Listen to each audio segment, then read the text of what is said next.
pag ating sinuri kung ano talagang ibig sabihin ng Panginoon dito sa mga magagandang mga kataga na ito, the Lord is saying that life is a gift from God to be enjoyed, not to be problematized or not to worry about. Binigyan ka ng Diyos ng buhay para mo enjoyin, tamasahin, lasapin ang kanyang mga pagpapala. Hindi kanya binigyan ng problema nung binigyan ka ng buhay. Hindi niya ginawang ang buhay ay problema. Siya ang sasandalan, siya ang lulutas, siya ang magbibigay ng mga kailangan ng buhay. And why will God do that? Because God is the author and sustainer of life. Magsisimula tayong mag-alala tungkol sa buhay, tungkol sa ikabubuhay at maging tungkol sa pagkamatay, pag nilimot natin na ang Diyos ang siyang may akda, may likha ng buhay. Na ang buhay nating lahat, maging ng mga halaman, maging ng mga ibon, maging mga isda, nasa kamay ng Diyos. That God designed life. And God has, in His infinite wisdom, designed a certain span of life for various individuals, a certain type of life that people would thrive and be fruitful in. Siya ang nagsusustain. The moment na pinroblema mo ang sustenance ng iyong buhay, inaagaw mo ang papel ng Diyos kasi siya ang sustainer. The moment na pinroblema mo ang ano kakahinatnan mo sa buhay, inaagaw mo ang manibela mula sa Diyos na siyang nagbibigay sa atin ng direksyon kung ano dapat ang buhay. At siyempre, mahihirapan ka kung nagjo-Diyos-Diyosan ka.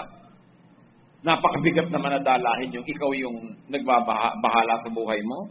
Ikaw ang magpo-provide sa buhay mo. Ikaw magpapagaling sa mga sakit mo. Ikaw ang magliligtas sa iyo sa iyong sarili sa mga lahat ng uri ng panganib.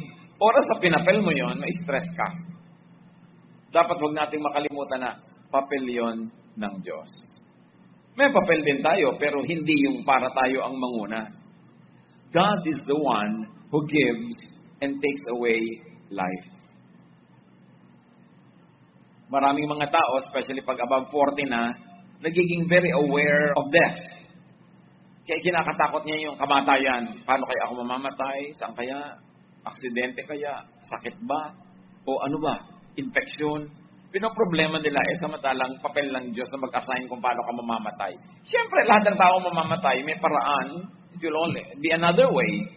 Kahit alagaan mo ng alagaan yung puso mo, you will die of other causes. Kahit alagaan mo yung skin mo, diet mo, there is another way that you will die. Alam ka namang hindi ka mamatay, hindi ka nag-to-die again. Hindi ka bumalik sa Panginoon na nagbigay sa iyo ng buhay. So it is useless to worry about these things.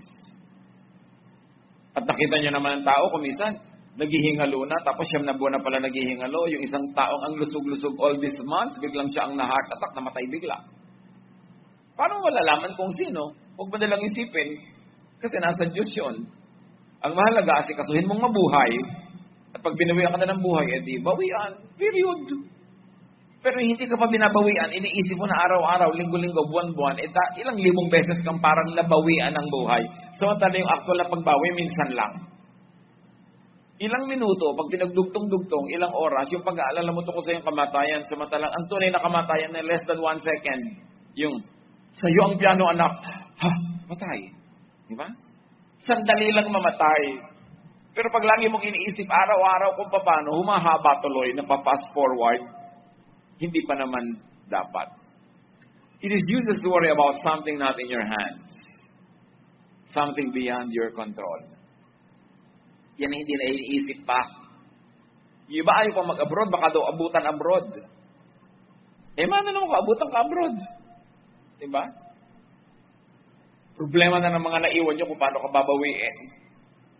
Baka daw yung iba, paano, etc., etc. Ayaw mo matulog ng walang makeup dahil baka mamatay sa pagkakatulog. Kung naliligo ka, doon ka inabutan, di wala ka rin makeup. Hayaan mo na yun. Huwag mo na lang iniisip.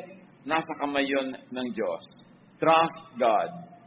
And trust life and its details to God. Siyempre, trust means to rely on and believe in God's goodwill for you. Na ang plano ng Diyos para sa iyo ay maganda, hindi pangit. Plans to prosper you, not to harm you, to give you hope in the future. So trust to abide by God's ways. Ang pagtitiwala sa Diyos, hindi ibig sabihin wala ka nang gagawin, Diyos na lang lahat ang gagawa. So kung nagtitiwala ka sa Diyos, nagtitiwala ka sa kakauwian, nakakahantungan, magiging bunga ng lahat ng nangyayari. Pero, sa pang-araw-araw na gawa, kilos, ang ibig sabihin ng trust in God is that you will consciously do practical things that are good for you and for others. Para yung ginagawa mo araw-araw na practical na magandang bagay, ang kakauwian niya, yung magandang ending na gusto ng Diyos para sa'yo, o yung magandang bunga. Trust is active. It's not passive. Trust means you will do things God's way, and you will entrust to God the result, the fruit. Magtatanim ka ayon sa pagtuturo ng Diyos. Kukain mo ang lupa, palambutin mo, medyo babasain, lagyan mo ng seed, alagaan mo, bakuran mo ng konti, diligan mo lagi. Magtatanim ka ayon sa utos ng Diyos. Kikilos ka ayon sa alam mong dapat mong gawin. Yun ang trust. At ano pa yung kakambal na trust? Hindi mo aalalahanin kung paano tutubo yung ugat, paano lalabas yung mga dahon, paano lalabas yung bunga. Problema yun ng Diyos. Yun ang trust. Trust in God means partnership. You will do what is practical and good, then you will entrust to God the result. Mag-aaral ka na mag-aaral, may exam ka kasi, yun ang trust sa God. Kasi ang sabi sa Bible, study. Do what is practical. Yun ang trust. Hindi yung, di ka na mag-aaral because you trust God. To trust God means to trust in His ways, in His methods. And you will do your life according to those ways and methods that God wants. That's why it is important to know God, God's Word, God's will, so that you can exercise that trust in your practical daily living. Trust yun. So, nagtatiwala ka sa Diyos, magre-review ka kasi may board. Exams. Pero yung magiging result ng exams na yun, hindi mo na yun pinoproblema. Yun na ang side ng God. Pinipili mo kung sino mapapangasawa mo according to God's way. May mga paraan naman para piliin yan according to God's way. Kung sino ang pinakamainam na will ng God for you. Pero matapos mong gawin yung decision mo based on things that you have done well, your research, your observation, which is God's way, ang magiging bunga na ngayon, ang magiging marriage mo, ay pinagtitiwala mo na sa Diyos.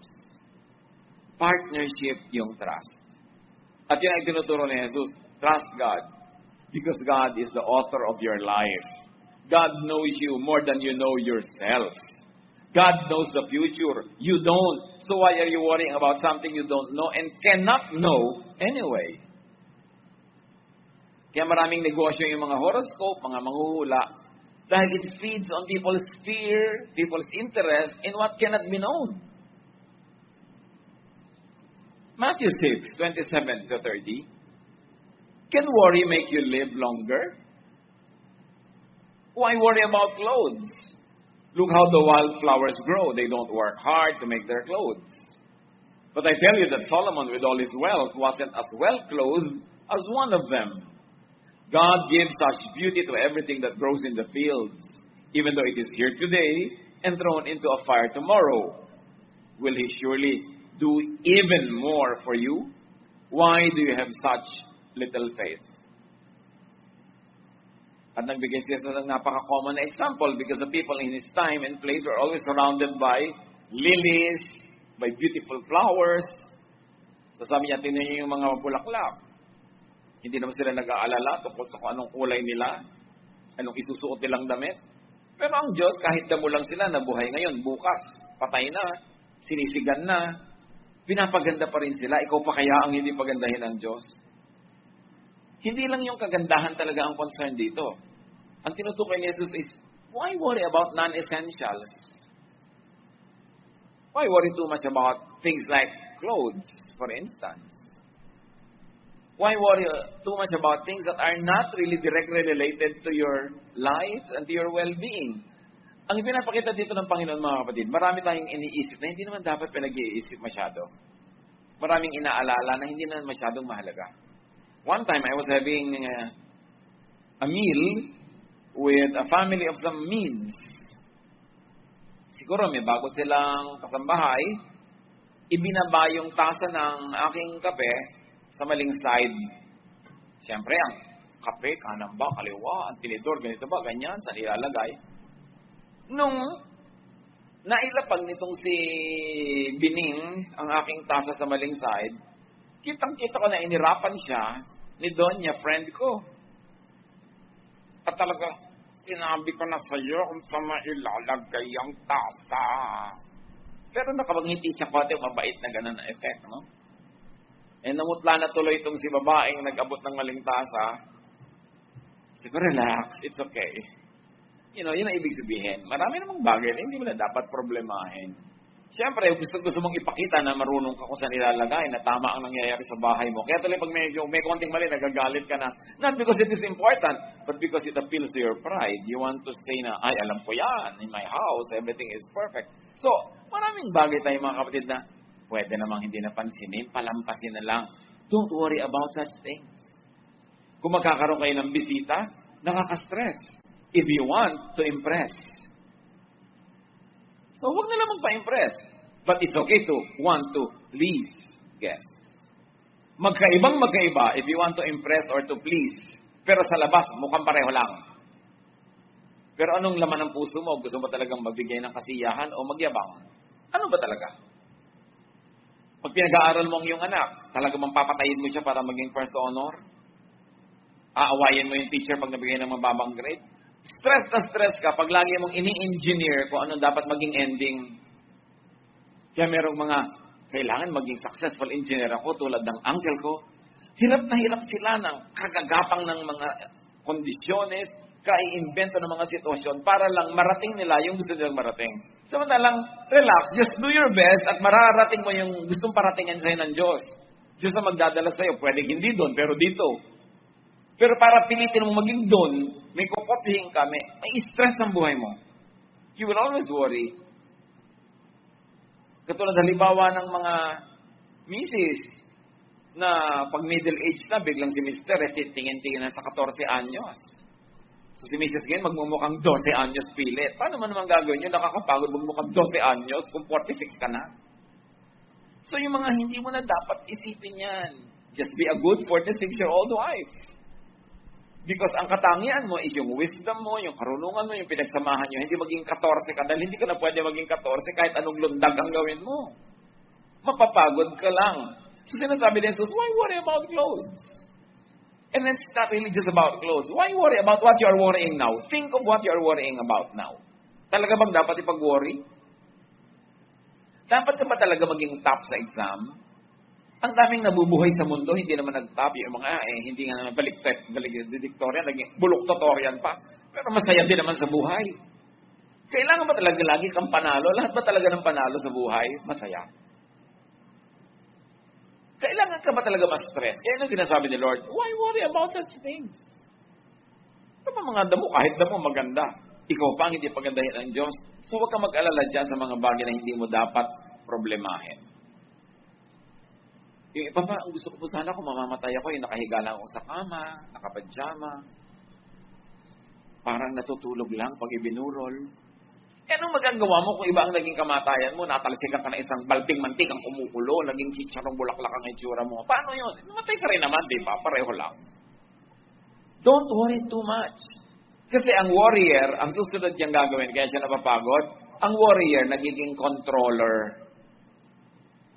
When you worry too much, you control everybody around you. Para yung outcome na gusto mo ang mangyari. You worry, you engineer events. You even stage events. Kaya mahirap yung nangongopya, naiinggit sa kapwa, gusto mo maging tulad niya, gagayahin mo lahat ang ginawa niya sa buhay, hindi naman yun ang calling mo. Lahat ng nangyari sa kanya, natural lang na nangyari, hindi niya pinagpilitan na gawa ng script, hindi niya pinilit kontrolin. Nangyari, ikaw pipilitin mo maging ganon, di pagod na pagod ka. Kaka-stress. Kaya sabi ni Jesus, huwag ka mag-worry. Worrying won't prolong life. Hindi mo naman kayang dagdagan. Kahit isang minuto ang buhay mo kung gusto nang bawiin Worrying won't solve problems. Iba yung problem solving sa worrying about problems. You may think of your problems, that's fine. But make sure that when you think of your problems, you are solving them, not worrying about them. Dapat paghiwalay natin sa isip yon. Worrying cannot help because worrying clouds the mind. Pag nag-aalala ka na mabawasan ang katalinuhan mo, gumugulo ang malinaw, lumalabo ang dapat ay malinaw. Worrying weakens a person. Not to mention the fact that it has been proven that worrying and being stressed also affects your health. Nagkakasakit ka talaga pag warrior ka. Nature is designed and sustained by God to keep on living until called by the Maker to yield its earthly existence or to move unto another form of life. So kung ang assignment mo dito pa sa earth as you are, take it, enjoy it, do the most good. At pag tinawag ka na to graduate to another form, another level of existence, then move on. Pero habang hindi pa nangyayari yun, huwag mo na lang isipin. It is in the hands of the Maker. Meron pang isang negative effect ang worrying. Hindi nare-realize ko ng maraming tao that worrying could be a negative prayer. Worrying, could actually make what you fear happen. What you keep worrying about could materialize. At itong hiwaga. Kasi lahat ng iniisip natin, mga kapatid, prayer. Kahit hindi mo sabihin, let us pray. Kahit hindi mo sabihin sa dulo na, this I pray in the name of Jesus. Lahat ng iniisip natin, prayer. At pag nag-iisip tayo, nagpe-pray tayo, nako-connect tayo sa power of God, sa power of heaven. So pag ang iniisip mo lagi negative, mukhang prayer yun. At pwedeng mangyari. Kaya dapat kinokontrol mong iniisip mo eh. Pag nag-iisip ka, tulad ng nagpe-pray ka, nagpapadala ka ng signals to heaven. So, yung worry mo, baka ako sipunin, baka ako matapilok, baka masunog ang bahay, baka iwan ako ng asawa ko. Nadidinig ng langit na parang prayer, gusto mong iwan ka ng asawa mo? Gusto mong magkasipon? Gusto mong magkasakit? Kasi purong mga negative. Kaya obserbahan nyo, yung laging kinakatakutan, yun ang nangyayari. Because thoughts are prayers. Sino may sabi, may pinagkaiba yung this I pray in the name of Jesus at yung inisip mo lang na itong babaeng ito, kakalabanin ko to, lalabanan ko siya. Sino may sabi sa'yo hindi prayer yon? At ina-accept ba yun? Anong reaction ng heaven to such thoughts? Ang nakakarating lang sa langit na galing sa atin are our thoughts. We connect to God through our thoughts. Kaya parang kasabihin patay, kailangan brain dead ka na, hindi ka na nakakapag-isip. What kind of thoughts do you send to heaven? What kind of signals? Pag puro, baka po ako mahulog, baka po ako iwan ng asawa ko, baka ang anak ko magkasakit. Ang ibig lang sabihin nun, hindi ka nagtitiwala sa Diyos. Iniisip mo, masama ang plano ng Diyos para sa'yo. Gusto kanyang biguin, gusto kanyang saktan. Yun ang lagi naman ng utak mo eh. Therefore, it reflects what you think of God. And that thought reaches heaven. How do you think will heaven react to such thoughts? Kaya napakahalaga, sabi sa Romans, be changed by the renewing of your mind. Gusto mong mabago ang nangyayari sa buhay mo? Baguhin mo ang iniisip mo. Kasi ang iniisip mo, yun ang nangyayari. Pero sabihin ba, bakit po iniisip ko na maago ko yung asawa ni ganon? Iniisip ko na yumaman ako, ba't hindi nangyayari? Because it's not in accordance with God's will. Hindi ka pray lang ang pray. Tinitrain mo ang utak mo how to pray correctly, how to pray the proper way, and how to pray for the right things, for God's will for you. The Bible says, you know that when you pray according to God's will, He hears. So ano ang will ng God for you? Plan to give you hope, a future. Plan to make you happy. Plan to make you prosperous. Pray along those lines. Think of those things. Kasi ang ini-imagine mo sa buhay ay yung lulutang-lutang ka sa basura, nakatira ka sa isang pusali, na malamang mangyari dahil yun ang iniisip mo. Bakit mo hindi isipin yung positive? Na pinagpapala ka ng Diyos, mabunga ang iyong buhay, mabiyaya, at nagiging blessing ka sa maraming tao. Because when we ask according to His will, He hears us. But remember, we have to ask. Hindi lang sinabing God's will for you will happen automatically. Kasi binigyan ka rin niya ng sariling will. At hindi ka robot. Kailangan ikaw mag-agree sa will ng Diyos para yung dalawang will niyo matupad. So when you ask You do the asking. According to His will, He hears. May part ka. What part do you send to heaven? What messages do you send through your prayer, through your thoughts, through your worries? It's important. It's a partnership. So huwag gawing negative ang prayer by thinking negatively. Hindi pa yan sobrang naarok ng tao. Narating na ang buwan, pinupuntahan na ang Mars, nasisisid na ang pinakamalalalim na bahagi ng dagat, pero hindi pa naaarok ang laman at kapangyarihan ng isip ng tao na ibinigay ng Diyos. Yung kapangyarihan ng isip. At ang prayer ay pag-iisip. Kaya makapangyarihan ang prayer. Change the way you think. To a godly way, to a positive way, to a beautiful, powerful way. And your life will change. Be changed by the renewing of your mind. And one of the greatest changes that we can make is to stop worrying. It doesn't mean stop solving problems. Magkaiba yung solving at iba yung worrying. Sa solving, may ginagawa kang practical, tama, at productive and fruitful. Yung worrying, wala. Basta puro lang lalangoy-langoy ka sa thoughts, sa negative, nakakatakot, nakakapag-alala. Matthew 6:31-33. Don't worry and ask yourselves, will we have anything to eat? Will we have anything to drink? Will we have any clothes to wear? Only people who don't know God are always worrying about such things. Your Father in heaven knows that you need all of this. But more than anything else, put God's work first and do what He wants. Then the other things will be yours as well. Magpe-pray ka, Lord, ang nanay ko po nasa ospital. I know, sabi sa'yo ng Diyos, Lord, kailangan po ng pangmatrikula ng anak ko. Alam ko, di ko ba alam yun? Lord, bukas po magbabiyahe ang asawa ko, sasakay sa aeroplano. Alam ko. Do not pray to inform God. Kayo ba, nararanasan nyo kayo, sinasabihan kayo ng kapwa ng napakasimpleng bagay, tapos minsan napipigong ka na, sabihin, alam ko, bakit di ko ba alam yan? Eh, mga sinasabi, Lord, may sakit po ako. Alam ko, isang linggo ka na nga may sakit eh. Lord, ako may sunog po sa bandang yan. Alam ko. So ano ba talagang gusto mo ipag-pray? Why are you telling me something I already know? Sabi niya, don't worry.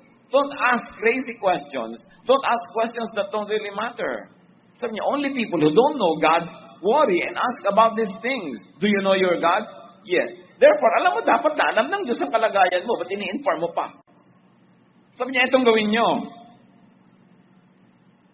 Intindihin nyo na alam ng Diyos ang kalagayan nyo. Alam niya ang mga kailangan nyo. No? Alam niya bago ka pa manalangin.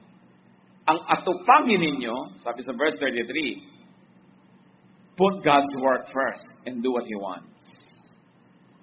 Sabi ng ibang version, seek ye first the kingdom of God and all these things will be added to you. So, imbes sabihin mo sa Diyos yung kailangan mo, imbes humingi ka ng humingi, ang atupagin mo is to do what pleases God. That will be your very, very positive, proactive prayer. Worrying means lack of knowledge of God. It means lack of faith in God. And telling God what you need is repetitious, redundant, and fruitless. So, kailangan kilala mo Diyos. More knowledge of God means less worry. Ang tunay na malalim na kahulugan is more spirituality and less materialism means less worry. The more you know God, the more spiritual you are, the less materialistic you will be, the less you will worry about these materialistic things. Because 99% ng inilala natin ay material in nature. Pera, physical health, bahay, kotse, panghulog dito, lang physical. Hindi niya atupagin yung spiritual. Kasi kung kayo busy sa spiritual growth, busy sa spiritual feeding, busy sa spiritual service, busy sa spiritual growth, walang space matitira sa pag-aalala. But because you are not busy with spiritual things, the devil finds you idle and gives you some worrying to do about material things. In the absence of great things, small things become big. So pag walang great and big thing ang iyong buhay na may kinalaman sa Diyos, paglilingkod sa Diyos, misyon, kawang gawa, paggawa ng mabuti, which is big in the eyes of God. Pag wala kang ganong big, kahit maliit na bagay, nagiging big kasi walang big eh. Kaya mali lang ang lagay ng tasa, magagalit ka. Sobra lang medyo nasunog ang prito, nag-aaway na ang mag-asawa. Nakalimutan lang na naka-on ang electric fan pag-aawayan. Tumapo ng konti ang tubig, naligwak ang kape, may awayan. Why? The size of a man's heart and brain is determined by the size of the thing that makes him angry or worry. Kung nag-aalala ka tungkol sa napakaliit na bagay, ibig sabihin walang malaking bagay ang buhay mo. Walang misyon. Walang great tasks to do. Kaya pati maliliit na bagay, pinalalaki na lang para magmukhang may malaki sa buhay. So what is the antidote to worry? Know God as much as possible. Keep knowing God. Change from glory to glory. Then you will know na may bagay na malaki at may bagay na maliit. Sabi ni Jesus, you hypocrites, you swallow a camel but you strain out a gnat. Kahit buong kamelyo, nalululon nyo. Pero maliit na insekto, di nyo malulon. Mali ang concept nyo of what is important and what's not, what's big and what's small. At sabi niya, seek first His kingdom and His righteousness. Prioritize God's work. Prioritize God's kingdom and spirituality. Do what God wants. And when you do that, you will not worry, or you will worry so much less because there's no more space in your heart for such things that come from the devil. Fill your heart with the works of God, and you will have no space for the works of the devil. And worrying is not God's work, it is the work of the devil. Do what God wants. Get and stay busy doing spiritual and practical work. Pag sinabing seek first His kingdom and His righteousness, dalawa yon. Yung sa kabilang daigdig, maggawa ka ng mga bagay na may kinalaman sa yung spiritual life, eternal life, heaven, rewards, things like that. Pero may isang part yon, yung dito. Because it is also God's will that you become fruitful and productive and useful and happy here. So what is seeking God's kingdom? Doing the maximum good here and doing the maximum good for there. Minimizing pain here and avoiding pain there. Have the maximum happiness that you can have here and there. Yung iba kasi pag iniisip nila spiritual, God's kingdom, puro sa kabila ng mga ulap, doon sa mga langit-langit, sa kabilang buhay. Kinakalimutan nila na ang buhay dito, ibigay yan ng Diyos. Kung ayaw ng Diyos na nandito kayo, di dapat tinanggal na kayo dito. Nandito pa tayo kasi gusto pa ng Diyos. Therefore, dapat ding mangyari dito, this side of eternity, yung will of God for you. Hindi ka tinawag ng Diyos para magutom, para maghirap, para magdusa lang. Tinawag niya para magkaroon ng life. Sabi ni Lord sa John 10:10, I came that you might have life and have it abundantly, have it to the full. Life here and life there in eternity. So you don't have to put on hold and freeze your life here, all for the sake of your life in eternity. Nandito ka pa. And even when the Lord was here on earth, sabi niya, huwag kayo mag-fast, nandito pa ako eh. Magsaya tayo. Saka na lang kayo mag-fast pag wala na ako dito. So pinahalagahan din ni Lord yung buhay niya dito sa lupa. Di lalo naman tayo dapat dahil lupa naman talaga tayo.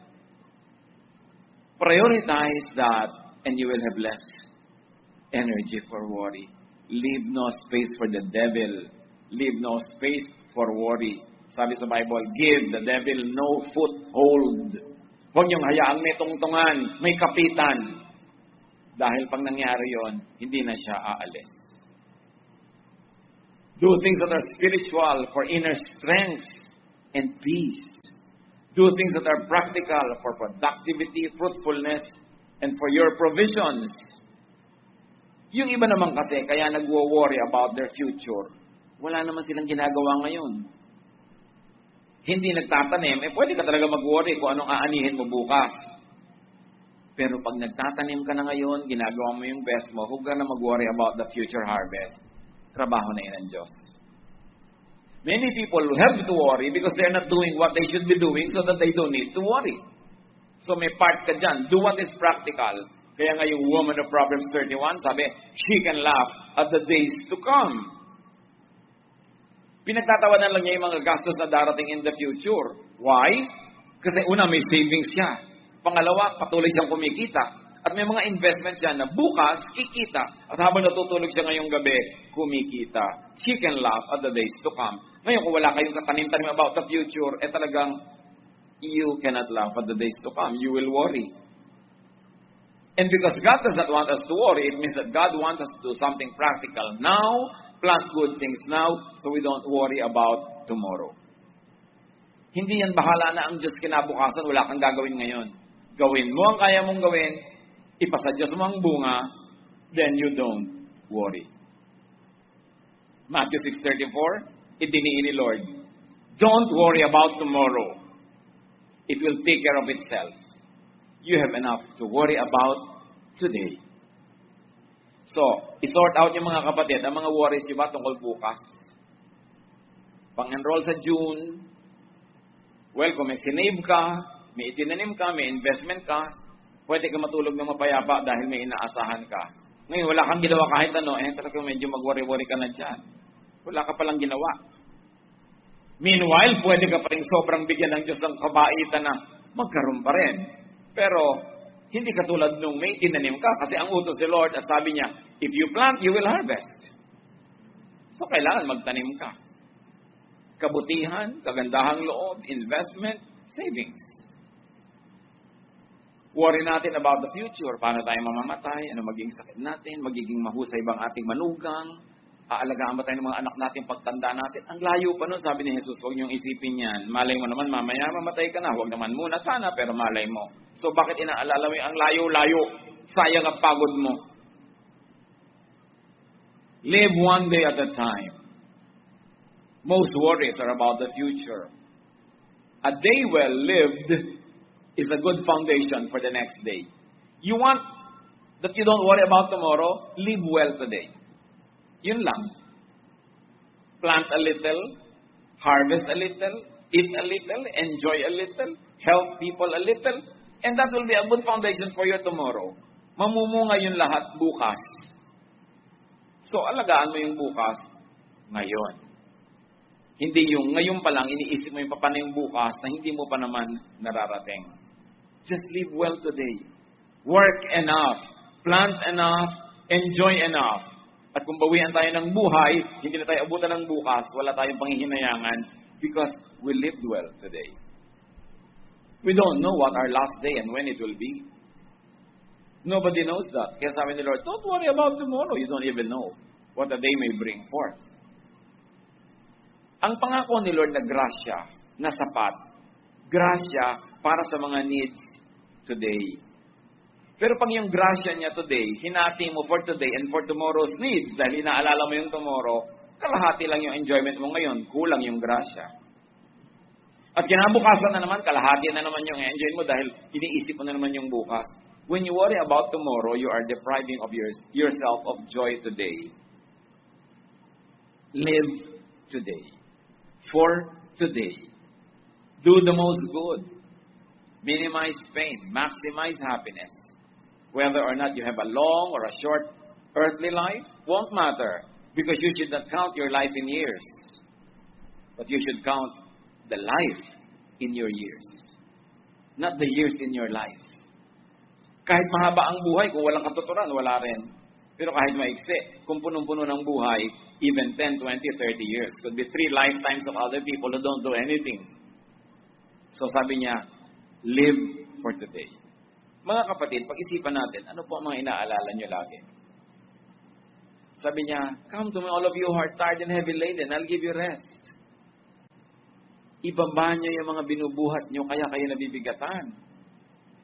Naikwento ko na sa inyo yung merong isang mama na may pick-up, nagdadrive siya sa isang farm road. Ninadaanan siyang lalaki may buhat na ang bigat-bigat. Naawa siya. So hinintuan niya. Sabi niya, kawawa ka naman ang bigat ng buhat mo. Sumakay ka na dyan sa likod ng pick-up. Bababa kita doon sa malapit na sa pupuntahan mo. Hindi sumakay naman yung lalaki. Drive na ngayon itong si may-ari ng pick-up. Nung makita niya sa rearview mirror, alam niyo ginagawa nung nakasakay sa likod? Buhat pa rin niya yung dala niya. Kahit nakasakay na siya sa pick-up. Ganon ang maraming tao. May Diyos na, binubuhat pa rin yung burden na ipinapabitaw ng Diyos. Sabi niya, akong bahala dyan. Huwag mong isipin, sumakay ka dyan, enjoy the ride. Pero warrior, ayaw ibigay sa Diyos. Ay, baka nyo pabayaan, baka hindi walang mangyari, baka ako na lang. They worry. Sabi ni Lord, come to me, all of you who are tired. You are heavy laden, I'll give you rest. Take my yoke upon you. My yoke is easy, my burden is light. I love you, and I like you to have a life that is meaningful and enjoyable. But worry will rob you of all of that. Where is the battle?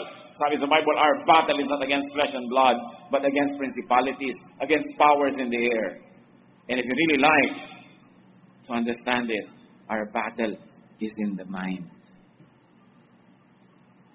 Ang tunay na bakbakan nangyayari sa isip. Magiging positive o negative thinker ka ba? Magiging trusting or worrying ka ba? Magiging mainggitin ka ba o appreciative? Ang buong buhay mo, ang shape ng buhay mo, at pupuntahan ng pang-araw-araw na buhay mo is determined by the way you think. Kung selosa ka, inggitera, you will be miserable. Pagka mapagduda ka, wala kang pagtitiwalaan. Pag mapandaya ka, gusto mo maging mapanglamang, you will be easily swayed by the devil. Your life is determined by the way you think. And when you think, you are praying. That's why your thoughts create your life. Your thoughts shape your life. Walang magagawa ang outsider na tao sa'yo, hindi niya kayang pasukin yung utak mo, ikaw lang pwedeng pumasok doon. At ikaw lang ang pwedeng magbago nun pag pinayagan mo ang Diyos na maging kapartner mo in changing the way you think. Stop worrying. It drains your energy. It expresses distrust in God. It makes you miserable. Trust God, meaning do what is good and proper and truthful and leave the rest to God. Then you can enjoy this life. You don't know what the future holds, but you know who holds the future. The future is in the hand of Him who stilled the water, who died for you on the cross, and who now lives making intercession for you at the right hand of God in heaven. Trust Jesus. Enjoy life more and be a blessing to many. Dear God, we thank you for life. Turuan niyo kaming pahalagahan ng buhay na huwag masayang sa walang kwentang pag-aalala, kundi ma-invest namin ang panahon ng aming lakas sa fruitful endeavors, to planting good seeds, doing good, and then trusting you to give us the good fruits for our labors. Kayo nakakaalam ng puso ng bawat isa. Kilala mo kung sino ang warrior, ang sobrang warrior at napaka-warrior. Talk to us, O God. Ipakita niyo sa amin na ang pag-alala ay walang lugar sa taong nagtitiwala sa inyo. Na ang pagtitiwala ay paggawa ng mga dapat at pagkatapos na ay manahimik. To let you deliver the results of the good things that we do. Katawarin niyo kami, Panginoon, sa mga panahon na nag-aalinlangan, o hindi man lang alam namin na ang pagdududa ay pag-aalinlangan pala. Bigyan niyo kami ng discernment. At pag kumakatok sa pinto ng aming isip ang mga pag-aalala, matuto kaming itaboy ito, huwag pagbuksan. And instead to welcome your Spirit, this positive, powerful, energetic, productive. Teach us, O God.